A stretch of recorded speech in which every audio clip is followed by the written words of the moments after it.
کہ اگر بندہ مومن پورے حتم کے ساتھ، پورے وین کے ساتھ اور پوری آرزو کے ساتھ ان ایام اور ان لیالی، ان راتوں کے اندر اپنے رب کی طرف متوجہ ہو تو اس کی بخشش یقینی ہے، اور اس کی ان راتوں کی اہمیت کو قرآن حکیم فرقان مجید کے اندر اور اسی طریقے سے حدیث پاک کے اندر اللہ کے حبیب علیہ الصلوۃ والسلام نے تفصیل کے ساتھ بیان فرما دیا۔ مثلا اللہ فرماتا ہے کہ انا انزلناہ فی لیلۃ مبارکہ، کہ بے شک ہم نے اس قرآن کو لیلہ مبارکہ، برکت والی رات میں نازل فرمایا۔ اب اس آیت کی تفسیر میں اہل ایمان نے لکھا ہے کہ لیلہ مبارکہ کون سی ہے؟ تو امام فخر الدین رازی رحمہ اللہ نے تفسیر کبیر کے اندر لکھا ہے کہ اس سے مراد شعبان المعظم کی 15ویں شب ہے، کہ اس شب کو اللہ نے پورے کا پورا قرآن نازل کیا آسمان دنیا پر، اور پھر دوسرے مقام پر اللہ فرماتا ہے کہ انا انزلناہ فی لیلۃ القدر، کہ ہم نے اس قرآن کو لیلۃ القدر میں نازل کیا، اور پھر لیلۃ القدر کی فضیلت بتاتے ہوئے خود اللہ رب العالمین نے فرمایا کہ لیلۃ القدر خیر من الف شہر، کہ یہ جو لیلۃ القدر ہے یہ 1000 مہینے، یہ لمحہ جس کو نصیب ہو جائے 1000 مہینے عبادت سے زائد اللہ تعالیٰ اس کو کیا کرتا ہے؟ اجر و ثواب عطا فرماتا ہے۔ اور یہاں اللہ کے حبیب علیہ الصلوۃ والسلام نے فرمایا کہ اجر بتا دیا اللہ نے، لیکن فرمایا کہ لیلۃ القدر کو تلاش کرنے کے لیے تمہیں جستجو کرنی پڑے گی، وہ رمضان کے آخری عشرہ کی طاق راتوں میں تمہیں ملے گی۔ پھر اسی طریقے سے حدیث پاک کے اندر آتا ہے، حضرت ابو امامہ رضی اللہ تعالیٰ عنہ اس حدیث کے راوی ہیں، اور یہ حدیث تاریخ دمشق کے اندر علامہ ابن عساکر نے اس کو نقل فرمایا ہے، اور اسی طریقے سے الترغیب والترہیب کی کتاب العیدین کے اندر والادحیہ کے اندر بھی اللہ تعالیٰ نے اس کو نقل کیا گیا ہے کہ اللہ کے پیارے حبیب لبیب نبی رحمت صلی اللہ تعالیٰ علیہ وآلہ وسلم نے فرمایا کہ 5 لیال لا ترد فیہن دعوت، اللہ کے حبیب علیہ الصلوۃ والسلام نے فرمایا کہ اللہ تعالیٰ نے 5 راتیں ایسی رکھی ہیں کہ ان 5 راتوں میں اللہ تعالیٰ بندہ مومن کی کوئی دعا رد نہیں فرماتا، یعنی ان راتوں میں جو بھی بندہ صمیم قلب کے ساتھ ہے، حضوری قلب کے ساتھ ہے، اپنے رب کی بارگاہ میں دعا کرتا ہے، اللہ رب العزت اس کی دعا کو قبول فرماتا ہے۔ پھر نبی علیہ الصلوۃ والسلام نے ان 5 راتوں کے نام بھی بتا دیے۔ حضور علیہ الصلوۃ والسلام نے فرمایا کہ اول لیلۃ من رجب، کہ اللہ کے حبیب علیہ الصلوۃ والسلام کے رجب کے مہینے کی جو پہلی شب ہے، پہلی یکم رجب کی جو پہلی شب ہے رجب کے مہینے کی، فرمایا اس شب کو جو بندہ اللہ کی بارگاہ میں دعا کرے، عبادت کرے، رجوع کرے، استغفار کرے، فرمایا وہ شب اللہ تعالیٰ کے نزول رحمت کے عام ہونے کی شب ہے، اس شب اللہ تعالیٰ ہر دعا کو قبول کر دیتا ہے۔ پھر نبی علیہ الصلوۃ والسلام نے فرمایا کہ وَلَيْلَةُ نصف من الشعبان، کہ دوسری شعبان المعظم کی 15ویں شب ہے۔ فرمایا شعبان المبارک کی 15ویں شب کو جو شخص عبادت کرتا ہے، ریاضت کرتا ہے، استغفار کرتا ہے، رجوع اللہ کرتا ہے، فرمایا کہ اس شب میں اس کی مانگی گئی ہر دعا کو اللہ رب العالمین قبول فرماتا ہے۔ اور پھر اس رات کی آگے خود نبی علیہ الصلوۃ والسلام نے متعدد احادیث میں بڑی فضیلت بیان فرمائی، اور پھر نبی علیہ الصلوۃ والسلام نے فرمایا کہ ولیلۃ الجمعہ، اللہ کے حبیب علیہ السلام نے فرمایا کہ جمعے کی رات یعنی جمعرات کو کا دن گزار کے جو رات آتی ہے، فرمایا جمعے کی رات کو جو شخص اپنے رب کی طرف سچے دل سے رجوع کرے، توبہ کرے، استغفار کرے، فرمایا اللہ رب العالمین کی رحمت شب جمعہ کو بھی اس کو پکار رہی ہوتی ہے۔ فرمایا اس شب کو بھی جو بندہ رجوع اللہ کرتا ہے، اللہ رب العالمین اس کی دعا کو قبول کرتا ہے۔ اگر وہ سچی توبہ کرے توبۃ نصوحا تو رب کریم اس کی توبہ کو قبول فرماتا ہے۔ پھر فرمایا کہ نمبر 4 لیلۃ الفطر، اللہ کے حبیب علیہ السلام نے فرمایا کہ عید الفطر یعنی چاند رات کو یہ انعام کی رات ہوتی ہے، اکرام کی رات ہوتی ہے۔ فرمایا کہ ان راتوں چاند رات کو جو بندہ سچی توبہ کرتا ہے، استغفار کرتا ہے، اپنے رب کی طرف رجوع کرتا ہے، اپنے رب کی بارگاہ میں دعا، التجا اور مناجات کرتا ہے، فرمایا اللہ رب العالمین چاند رات کو مانگی گئی دعا کو فوراً قبول کر دیتا ہے۔ پھر 5ویں حضور علیہ السلام نے فرمایا لیلۃ النحر، حضور علیہ السلام نے فرمایا کہ 5ویں رات جو ہے یہ 10 ذی الحجہ کی شب ہے۔ فرمایا کہ ذی الحجہ کی یہ 10ویں شب ہے۔ اس شب کو جو بندہ اپنے رب کی طرف رجوع کرتا ہے، اللہ تعالیٰ ایک روایت کے مطابق اس شب کو اگر ریت کے ذروں کے برابر بھی کسی کے گناہ ہوں اللہ معاف کر دیتا ہے۔ ایک روایت کے مطابق اگر سمندر کی جھاگ کے برابر بھی کسی کے گناہ ہوں تو اللہ معاف کر دیتا ہے، اور ایک روایت کے مطابق اگر کسی کے گناہ بارش کے قطروں کے برابر ہوں، وہ اگر سچی توبہ کرے گا تو اللہ اس کو معافی عطا فرما دے گا۔ پھر اسی طریقے سے حضرت سیدنا معاذ بن جبل رضی اللہ تعالیٰ عنہ آپ بیان فرماتے ہیں کہ نبی اکرم صلی اللہ تعالیٰ علیہ وآلہ وسلم نے پھر ایک حدیث کے اندر 5 راتوں کی فضیلت کو بیان فرمایا، اور فرمایا کہ من احی اللیال الخمس، حضور علیہ السلام نے فرمایا کہ جس شخص نے 5 راتوں کو جاگ کر گزارا، کیا فرمایا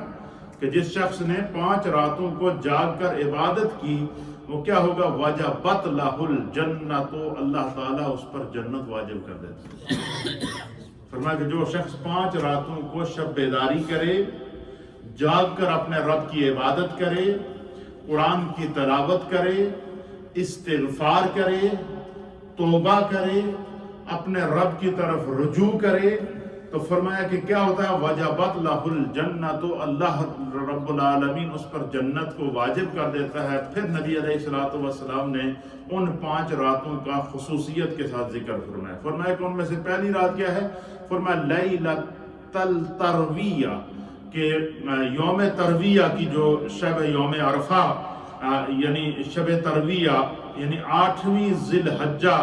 کی جو شب ہے، فرمایا اس شب کو جو شخص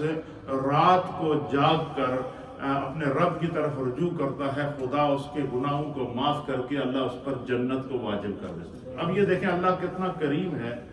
دیکھیں ان دنوں کے اندر، یہ ترویہ کے دنوں کے اندر 8 ذی الحجہ، 9 ذی الحجہ، 10 ذی الحجہ، 11 ذی الحجہ، 12 ذی الحجہ، یہ سارے حج کے ایام ہیں،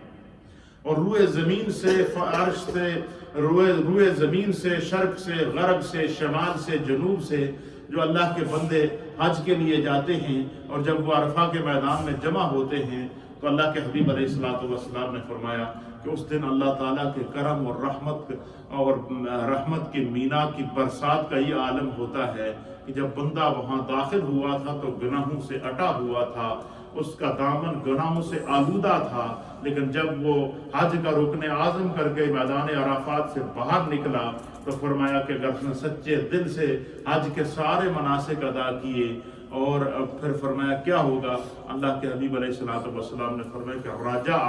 جب وہ لوٹتا ہے، کا ولدتہ امہ، اللہ اسے گناہوں سے اس طرح پاک کر دیتا ہے کہ گویا کہ اس کی ماں نے اسے ابھی جنم عطا فرمایا، گویا کہ اس کا ایک نیا جنم ہوا ہے۔ تو اب یہ خصوصیت کن کے لیے ہے، ان لوگوں کے لیے جو حجاج ہیں، لیکن اس حدیث کے اندر اللہ کے حبیب علیہ السلام نے لیلۃ الترویہ کہہ کر بتا دیا کہ 8 ذی الحجہ کی جو شب ہے، فرمایا کہ ان 8 ذی الحجہ کی شب کو بندہ چاہے روئے زمین کے کسی بھی کونے میں ہو، چاہے وہ حج کے لیے جا سکے یا نہ جا سکے، چاہے وہ مشرق میں بیٹھا ہو، مغرب میں بیٹھا ہو، شمال میں بیٹھا ہو یا جنوب میں بیٹھا ہو، زمین کے کسی کونے میں بھی وہ شخص بیٹھا ہوا ہو، فرمایا کہ اگر وہ ان دنوں میں اللہ کی تسبیح بیان کرے گا، تکبیرات بیان کرے گا، استغفار کرے گا، اپنے رب کی طرف رجوع کرے گا، رجوع اللہ کرے گا، تو کیا ہوگا؟ اللہ کے حبیب علیہ السلام نے فرمایا کہ خدا بندے قدوس جس طرح حجاج کی بخشش فرماتا ہے، اس طرح دنیا کے کسی کونے میں بیٹھے ہوئے اہل ایمان کو رجوع اللہ کرنے پر اس کی بخشش اور مغفرت ہو جاتی ہے۔ نہ صرف بخشش اور مغفرت ہوتی ہے، فرمایا وجبت لہ الجنۃ، خدا بندے قدوس اس کو جنت کو واجب کر دیتا ہے۔ سبحان اللہ۔ یہ اللہ تعالیٰ کے کرم اور اس کی رحمت کی برسات کا عالم ہے، جس کو میرے مصطفیٰ کریم صلی اللہ تعالیٰ علیہ وسلم نے اپنی امت کے لیے نشاندہی فرمائی ہے۔ کیوں نشاندہی فرمائی ہے؟ تاکہ میری امت غافل نہ رہے، گناہوں میں اپنے دل کو اتنا سیاہ نہ کر بیٹھے کہ اسے خیر اور شر کی تمیز ختم ہو جائے، اسے نیکی اور بدی کی تمیز ختم ہو جائے، اس کا دل سخت ہو جائے، اس کے اوپر کسی قسم کا خوف اور خشیت طاری نہ ہو۔ تو اللہ کے حبیب علیہ السلام نے فرمایا کہ ایام حج کے اندر فرمایا، اور تیسری رات کون سی ہے؟ حضور نے فرمایا وَلَيْلَةَ عَرَفَةَ، لیلۃ عرفہ، حضور علیہ السلام نے فرمایا کہ یوم عرفہ کی جو رات ہے، فرمایا اس رات کو بھی جو بندہ اپنے رب کی طرف، جو عرفہ میں موجود ہیں، وہ چاہے دن کو موجود ہوں یا سورج غروب ہونے سے تک وہاں موجود ہوں، جب تک وہ عرفہ میں دن کو موجود ہیں ان کی بخشش تو ہوتی ہی ہوتی ہے، لیکن فرمایا کہ جیسے ہی عرفہ کی رات آتی ہے، اس رات کو خدا کی رحمت کی برسات کا، یہ آپ دیکھنا، آپ نے دیکھا ہوگا کہ جب بارش برستی ہے، بارش جب برستی ہے تو بارش یہ نہیں دیکھتی کہ سامنے پتھر ہے، بارش یہ نہیں دیکھتی کہ سامنے درخت ہے، بارش یہ نہیں دیکھتی کہ سامنے سخت زمین ہے، بارش یہ نہیں دیکھتی کہ سامنے جو ہے وہ ثمر آور اور فصل آور زمین ہے،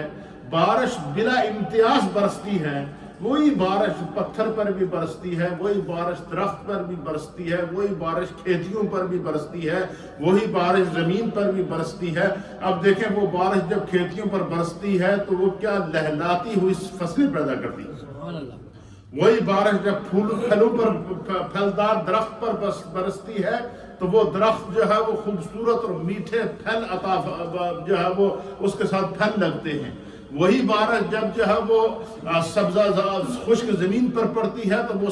اس سے سبزہ اگاتا ہے، اور وہی بارش جب پتھر پر پڑتی ہے تو پتھر ہی رہتا ہے، اس پر کوئی اثر نہیں ہوتا۔ اس لیے حضور نبینا علیہ السلام نے فرمایا کہ اپنے دل کو اتنا نرم کرو کہ انسان کا دل صحیح ہوگا تو اس کا جسم صحیح ہوگا، اس کا انسان کا دل صحیح ہوگا تو اس کے اعمال درست ہوں گے، انسان کا دل صحیح ہوگا تو اس کی عبادت درست ہوگی، انسان کا دل صحیح ہوگا تو اس کی ریاضت درست ہوگی، انسان کا دل صحیح ہوگا تو اس کی تلاوت درست ہوگی، انسان کا دل صحیح ہوگا تو فرمایا کہ وہ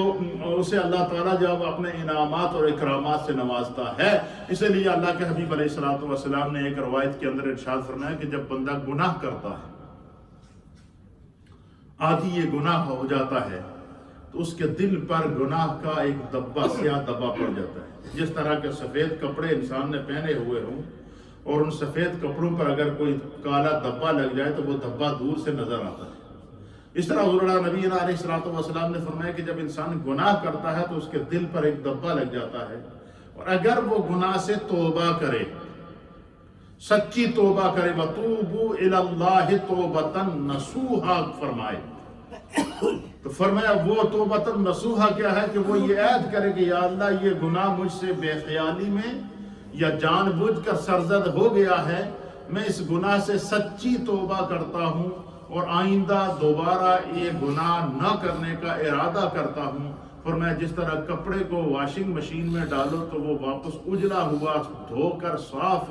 داغ کو مٹا کر واپس نکلتا ہے، اس طرح توبہ کرنے سے، استغفار کرنے سے، خشیت الہی دل میں پیدا کرنے سے، اپنے آنسوؤں سے جو ہے وہ اپنے آنکھوں سے آنسو بہانے سے فرمایا کہ انسان کے گناہ اور سچی توبہ کرنے سے اللہ اس کے گناہوں کو صاف کر دیتا ہے، حتیٰ کہ یہاں تک فرمایا کہ جو کرامن کاتبین، جو اس کے گناہ لکھنے والے فرشتے جو اس کی لیفٹ سائڈ پر ہوتے ہیں، اور نیکیاں لکھنے والے فرشتے جو اس کی دائیں سائڈ پر ہوتے ہیں، فرمایا کہ اگر انسان اپنے گناہ سے سچی توبہ کر بیٹھتا ہے تو اللہ کے حبیب علیہ الصلوۃ والسلام نے فرمایا کہ خداوند قدوس فرشتوں سے اس گناہ کو بلا دیتا ہے۔ کیوں؟ کہ میرے بندے نے مجھے گواہ بنا کر اپنے گناہ سے توبہ کی ہے۔ تو اس لیے اللہ کے حبیب علیہ الصلوۃ والسلام نے فرمایا کہ 8ویں ذی الحج کی شب کو جو شخص چاہے وہ مشرق میں ہو یا مغرب میں ہو یا میدان حج میں ہو، فرمایا یا سفر حج کے اندر ہو، فرمایا جو جہاں بھی ہوگا 8ویں ذی الحج کی شب کو جو ہے اگر وہ یوم ترویہ کو اگر وہ اپنے رب کی طرف رجوع کرے گا، عبادت کرے گا، تسبیح کرے گا، تحلیل کرے گا، استغفار کرے گا، گناہوں سے سچی توبہ کرے گا، فرمایا وہ کہیں بھی ہو خدا اس کے گناہ جس طرح حاجی کے گناہ بخشتا ہے، اللہ اس طرح توبہ کرنے والے کے گناہ کو بخشتا ہے۔ پھر اسی طریقے سے فرمایا کہ عرفہ کے دن کو تو حجاج کے گناہ بخشے جا رہے ہوتے ہیں، فرمایا عرفہ کا دن گزار کے جو رات آتی ہے اس رات کو جو بندہ مومن چاہے وہ مشرق میں ہو یا مغرب میں ہو، وہ عرفات میں پہنچ سکا یا کہ نہیں پہنچ سکا، فرمایا اس نے اگر سچے دل سے اپنے رب کی طرف رجوع کیا تو اللہ تعالیٰ اس کے گناہوں کو بخش دے گا، وجبت لہ الجنہ، تو اللہ اس پر جنت کو واجب کر دے گا۔ اور پھر فرمایا کہ وَلَيْلَةُ النَّحْرِ، اور فرمایا کہ یوم نہر یعنی 10 ذی الحجہ کی جو شب ہے، اس شب کو بھی جو بندہ اپنے رب کی طرف رجوع کرے گا، اللہ کے حبیب علیہ الصلوۃ والسلام نے فرمایا وجبت لہ الجنہ، تو خدا اس پر جنت کو واجب کر دے گا۔ یعنی کہ جنت مختلف موقعوں کے اوپر اللہ کی طرف سے تقسیم کی جا رہی ہے، کبھی دنوں کی صورت میں تقسیم کی جا رہی ہے، کبھی راتوں کی صورت میں تقسیم کی جا رہی ہے۔ مثلا اللہ کے حبیب علیہ الصلوۃ والسلام نے فرمایا کہ جب رجب کا مہینہ آتا تو حضور نبی علیہ الصلوۃ والسلام صحابہ اکرام کو ترغیب دیتے، شعبان کا مہینہ آتا تو حضور نبی علیہ الصلوۃ والسلام حدیث کے اندر آتا کہ کمر ہمت کو کس لیتے، فرمایا سرکار دو عالم صلی اللہ علیہ وسلم کے جو دن رات کے معمولات عبادات ہیں، فرمایا کہ ان کے اندر کیا ہوتا، اللہ کے حبیب علیہ الصلوۃ والسلام فرماتے ہیں کہ ان دن رات کے معمولات عبادات کے اندر تبدیلی آ جاتی، آپ کثرت سے روزے رکھتے، کثرت سے تلاوت قرآن فرماتے، کثرت سے استغفار فرماتے۔ تو کسی نے عرض کیا کہ یا رسول اللہ، یا حبیب اللہ، آج جو ہے وہ آپ شعبان کا مہینہ جب بھی آتا ہے تو آپ کے معمولات زندگی تبدیل ہو جاتے ہیں، اس کی وجہ کیا ہے؟ تو اللہ کے حبیب علیہ الصلوۃ والسلام نے فرمایا کہ شعبان المعظم کے بابرکت مہینے میں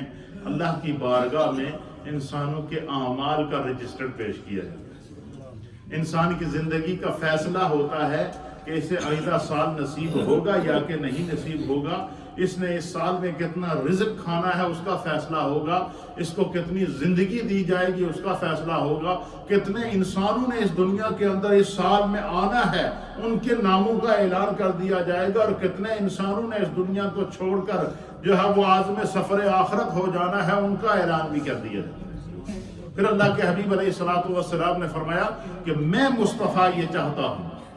میری یہ خواہش ہے، حضور فرماتے کہ میں مصطفیٰ یہ چاہتا ہوں کہ جب میرا رجسٹرڈ، میرا نامہ اعمال، میرا اعمال نامہ اللہ کی بارگاہ میں پیش کیا جائے، یا تو میں حالت روزہ میں ہوں، یا تلاوت قرآن میں نظر آؤں، یا حالت قیام میں نظر آؤں، یا حالت سجدہ میں نظر آؤں، یا حالت رکوع میں نظر آؤں، یا حالت استغفار میں نظر آؤں، یا عبادت اور ریاضت کے اندر نظر آؤں۔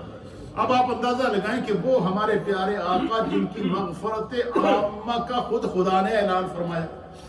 وہ ہمارے پیارے آقا جن کے لیے میدان محشر میں مقام محمود لگایا جائے گا، وہ ہمارے پیارے آقا جن کی نگاہ ناز سے ہر نبی کے مومن امتیوں کی سفارش کے ساتھ بخشش کر دی جائے گی، وہ ہمارے پیارے آقا جو حوض کوثر کے اوپر اپنی امت کا انتظار کر رہے ہوں گے، وہ ہمارے پیارے آقا جو پل صراط کی ڈگمگاتی ہوئی کشتی کو، اپنی امت کی پل صراط پر ڈگمگاتی ہوئی کشتی کو پار لگائیں گے، وہ ہمارے پیارے آقا جو قبر کے اندر جب سب چھوڑ کر انسان کو چلے جاتے ہیں، باپ بھی چھوڑ جاتا ہے، بیٹا بھی چھوڑ جاتا ہے، ماں بھی چھوڑ جاتی ہے، بہن بھی چھوڑ جاتی ہے، بھائی بھی چھوڑ جاتا ہے، سب کو قبر کے گڑھے کے اندر جو وہ اپنے عزیز کو جب دفن کر کے اس کے اوپر منو مٹی ڈال کے سب اس کو تنہا چھوڑ جاتے ہیں، تو قبر کے اس اندھیرے کے اندر سب سے پہلی جو ملاقات ہے اور سب سے پہلا جو سکون اس وحشت کے اندر بندہ مومن کو ملتا ہے، وہ کیا ہوتا ہے؟ میرے آقا کا دیدار ہوتا ہے، وہ ملاقات کا دن ہوتا ہے، وہ وصال کا دن ہوتا ہے، وہ دیدار کا دن ہوتا ہے، وہ ملاقات مصطفیٰ کا دن ہوتا ہے۔ اس لیے فرمایا کہ انسان کو اپنی زندگی جو ملی ہے، جتنی نبی پاک صلی اللہ علیہ وسلم کی ایک حدیث کا مفہوم ہے کہ انسان کی جو عارضی زندگی ہے، فرمایا جتنی اچھی نیک زندگی انسان دنیا میں گزارتا ہے، اتنا اس کا برزخ بھی اچھا گزرتا ہے، اتنا اس کا حشر بھی اچھا گزرتا ہے، اتنی اس کی آخرت بھی اچھی گزرتی ہے، اور اتنا ہی وہ فرمایا کہ دنیا میں جو سب سے امیر انسان ہے اللہ اور اس کے رسول کے نزدیک، وہ کون سا ہے؟ اللہ کے حبیب نے فرمایا کہ جو ایمان کی حالت میں دنیا سے گیا اور اس کے نیک اعمال اللہ کی بارگاہ میں مقبول ہوئے۔ اس لیے فرمایا کہ حضور نبی علیہ الصلوۃ والسلام نے فرمایا کہ نیت المؤمن خیر من عملہ، حضور علیہ الصلوۃ والسلام نے فرمایا کہ مومن کو ہر اچھے کام کی نیت اچھی کرنی چاہیے۔ کیا کرنی چاہیے؟ ہر کام کی اچھی نیت کرنی چاہیے۔ کیوں؟ نیت المؤمن خیر من عملہ، کہ مومن کی جو نیت ہوتی ہے وہ اس کے عمل سے بہتر ہوتی ہے۔ اس لیے فرمایا کہ دنیا میں جو انسان رہے، جو بھی زندگی گزارتا ہے، اس کی نیت اچھی ہونی چاہیے کہ زندگی خدا نے دی ہے، اس کی امانت ہے، میں اس کی نافرمانی میں نہیں گزاروں گا، میں گناہ کی زندگی نہیں گزاروں گا کیونکہ اس کے لیے عذاب ہے، میں معصیت کی زندگی نہیں گزاروں گا کیونکہ اس کے لیے عذاب ہے، میں ظلم کی زندگی نہیں گزاروں گا اس کے لیے عذاب ہے، میں خیانت کی زندگی نہیں گزاروں گا اس کے لیے عذاب ہے۔ اور یہی وجہ ہے کہ اللہ کے حبیب علیہ الصلوۃ والسلام نے پھر آگے فرمایا کہ لیلۃ الفطر و لیلۃ النصف من شعبان، کہ عید الفطر کی رات کو اور شعبان المعظم کی 15ویں شب کو، فرمایا کہ یہ وہ شبیں ہیں جن میں خدا کی طرف سے مغفرت عامہ کا اعلان ہوتا ہے۔ جب ہمیں پتہ ہے کہ ان راتوں میں ہماری بخشش ہوتی ہے، اس کے باوجود اگر ہم غفلت سے یہ راتیں گزاریں تو آپ مجھے بتائیں کہ پھر ہم اپنے آپ کو ہلاکت میں خود ڈال رہے ہیں۔ اس لیے اللہ تعالیٰ نے قرآن حکیم فرقان مجید میں فرمایا کہ فَاعْتَبِرُوا يَا أُولِي الْأَبْصَارِ، فرمایا کہ اے بصیرت رکھنے والو، اے عقل رکھنے والو، اے خرد رکھنے والو، اے سوچ رکھنے والو، اے دماغ رکھنے والو، اللہ تعالیٰ کے انعامات اور رب کریم کی عطاؤں سے عبرت حاصل کیا کرو، اس سے سبق سیکھا کرو۔ اس لیے یہ جو اللہ تعالیٰ ہم پر کرم کرتا ہے کہ خداوند قدوس نے ہمیں اس زندگی میں پھر ایک دفعہ رمضان کی طرف اللہ لے جا رہا ہے، شعبان کے بابرکت مہینے میں خدا نے ہمیں انعامات اور اکرامات سے نوازا ہے، تو ہمیں ان سے اپنی غفلت کو دور کرنا۔ ہر انسان اپنا احتساب خود کرے، جب ہر انسان اپنا احتساب خود کرے گا تو پھر کیا ہوگا؟ پھر اللہ کے حبیب علیہ الصلوۃ والسلام نے خوشخبری دی ہے کہ جس نے دنیا کی زندگی نیکی میں گزاری ہے، جس نے دنیا کی زندگی تقوی میں گزاری ہے، جس نے دنیا کی زندگی فرائض کی پابندی میں گزاری ہے، جس نے دنیا کی زندگی جو ہے وہ واجبات اور سنن کی پابندی کے اندر گزاری ہے، جس نے دنیا کی زندگی احکام شریعت پر عامل ہو کے گزاری ہے، فرمایا قیامت میں سب سے امیر شخص وہ ہوگا۔ جو دنیا میں بادشاہ رہا وہ امیر نہیں، جو دنیا کا سب سے بڑا دولت مند تھا وہ امیر نہیں، جس کی دنیا میں بڑے بڑے کاروبار تھے وہ امیر نہیں، جس کے کاروبار دنیا کے مختلف ممالکوں میں پھیلے ہوئے تھے وہ امیر نہیں۔ فرمایا امیر وہ ہے کہ جس نے ایمان کی حالت میں زندگی گزاری، اور ایمان کی حالت میں اپنی جان کو اپنے رب کے حوالے کیا اور قبر کے حساب و کتاب میں اس کے نیک عمل کو اللہ نے قبول کر دیا، فرمایا اللہ کے نزدیک وہ امیر انسان ہے۔ سبحان اللہ۔ اس لیے فرمایا کہ کوئی خاندانی وجاہت کے اعتبار سے عمارت نہیں ملتی، کسی بادشاہت یا کسی ملک کے سربراہی کی صورت میں عمارت نہیں ملتی۔ عمارت کیا ملتی ہے؟ فرمایا ان اکرمکم عند اللہ اتقاکم، فرمایا کہ اللہ کے نزدیک سب سے زیادہ عزت والا شخص وہ ہے، اللہ کے نزدیک سب سے زیادہ کرامت والا شخص وہ ہے، اللہ کے نزدیک سب سے زیادہ عظمت والا شخص وہ ہے۔ ان اکرمکم، سب سے عزت والا شخص وہ ہے، کیا فرمایا؟ اتقاکم، جو اس کے نزدیک سب سے زیادہ متقی ہے۔ اچھا، پھر اللہ تعالیٰ نے انبیاء کے بعد فار ایگزامپل بتا دیا کہ جو سب سے زیادہ جو متقی لوگ ہوتے ہیں وہ خداوند قدوس کے آئیڈیل ہوتے ہیں۔ اللہ تعالیٰ نے پھر سب سے زیادہ متقی نبی کی امت میں سب سے زیادہ متقی کی نشاندہی بھی فرما دی، اور کیا فرمایا؟ فرمایا وَسَيُجَنَّبُهَا الْأَتْقَى، کہ جہنم کی آگ سے دور رکھا جائے گا وہ شخص الذی اتقى، جو سب سے زیادہ متقی ہے۔ اور وہ کون ہے؟ الذی یؤتی مالہ یتزکیٰ، اسے خدا نے جو دولت دی ہے وہ اللہ کے راستے میں خرچ کرتا ہے، یتزکیٰ، اس لیے کہ اس کا مال بھی پاک ہو جائے، اس کا عمل بھی پاک ہو جائے، اس کی نیت بھی پاک ہو جائے، اس کا ظاہر بھی پاک ہو جائے، اس کا باطن بھی پاک ہو جائے۔ اور وہ کون ہے؟ فرمایا وہ سیدنا صدیق اکبر رضی اللہ تعالیٰ عنہ، ان کو ایگزامپل بنا دیا۔ اس لیے میرے دوستوں، میرے بزرگوں، یہ اللہ تعالیٰ کا کرم ہے، ہم گناہگار ہیں، سیاہکار ہیں۔ آپ ہسٹری آف ہیومن اٹھا کر دیکھیں، قرآن کریم فرقان مجید کے اندر 1000 قصص بیان کیے گئے۔ کتنے قصص؟ کہتے ہیں کہ 1000 جو پچھلی امتیں ہیں ان کی ہسٹری قرآن نے بیان کی، ان کی مثالیں دی ہیں، اور ان 1000 قصص کے اندر وہ امتیں جن پر خدا نے عذاب نازل کیا، اور ان امتوں کے اعمال بھی اللہ نے، بد اعمال بھی خدا نے ذکر کیے ہیں جن کی وجہ سے خدا نے ان پر جو ہے وہ عذاب نازل کیا۔ مثلا حضرت موسیٰ علیہ السلام کی قوم کا قرآن کریم فرقان مجید میں اللہ تعالیٰ نے حضرت موسیٰ علیہ السلام کا 28 سے زائد مرتبہ ذکر فرمایا ہے،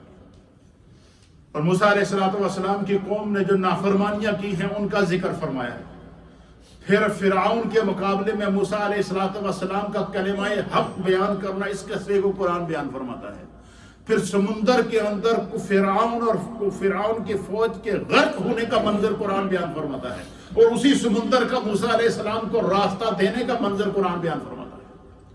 پھر قرآن حکیم فرقان مجید حضرت لوط علیہ السلام کی قوم پر پتھروں کے نازل ہونے والے عذاب کو بیان فرماتا ہے۔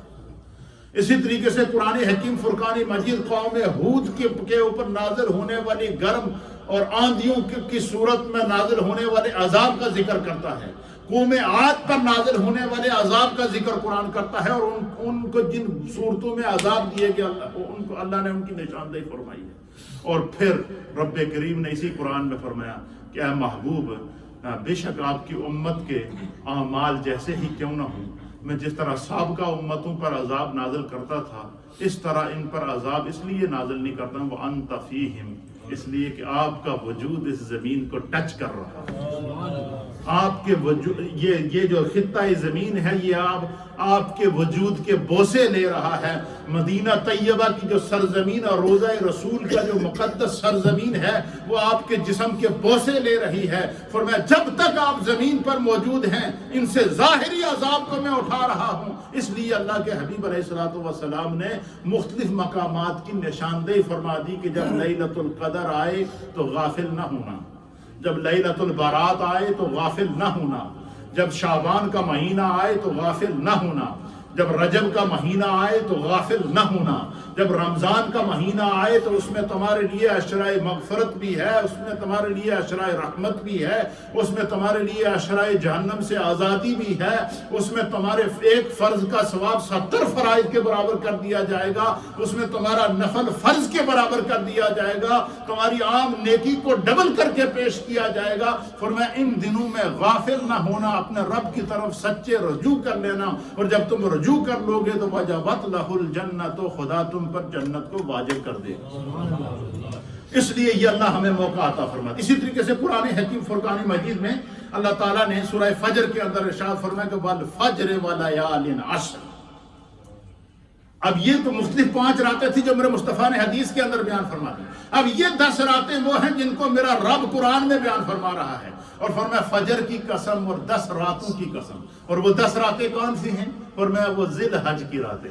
فرمایا تم ایک لیلۃ القدر تلاش کرنے کے لیے اعتکاف بھی کرتے ہو، تم ایک لیلۃ القدر تلاش کرنے کے لیے شعبان رمضان کے آخری عشرہ جاگ کر گزارتے ہو، اور تم ایک لیلۃ البرات گزارنے کے لیے پوری رات بیٹھے رہتے ہو۔ فرمایا تم اپنے رب کی طرف جب رجوع کرو گے، اپنے رب کی طرف سچی توبہ کرو گے، اپنے آنسوؤں کے ساتھ استغفار اور توبہ سچی توبہ کرو گے، فرمایا تمہارا رب اتنا کریم ہے کہ وہ ایک کے بدلے 10 تمہیں عطا فرمائے گا، اور وہ عطا کیا ہے۔ فرمایا کہ تم اگر لیلۃ شب برات کو جاگو گے، استغفار کرو گے اور آئندہ گناہ نہ کرنے کا ارادہ کرو گے، اور اسی طریقے سے تم لیلۃ القدر کو جاگو گے اور استغفار کرو گے، تو اپنے رب کی طرف رجوع کرو گے، تو پھر تمہارا رب تمہارے اس عمل سے اتنا خوش ہوگا کہ وَلَيَالٍ عَشْرٍ، تمہیں 10 دن بھی دے گا، 10 راتیں بھی دے گا، اور ہر رات تمہیں لیلۃ القدر کے برابر ثواب عطا فرمائے گا۔ یہ اللہ کے کرم کے دن ہیں، غفلت کے دن نہیں ہیں۔ ہمیں اپنے آپ کو بیدار کرنا ہے۔ خدا ہم سب کا حامی و ناصر ہو۔ السلام علیکم ورحمۃ اللہ۔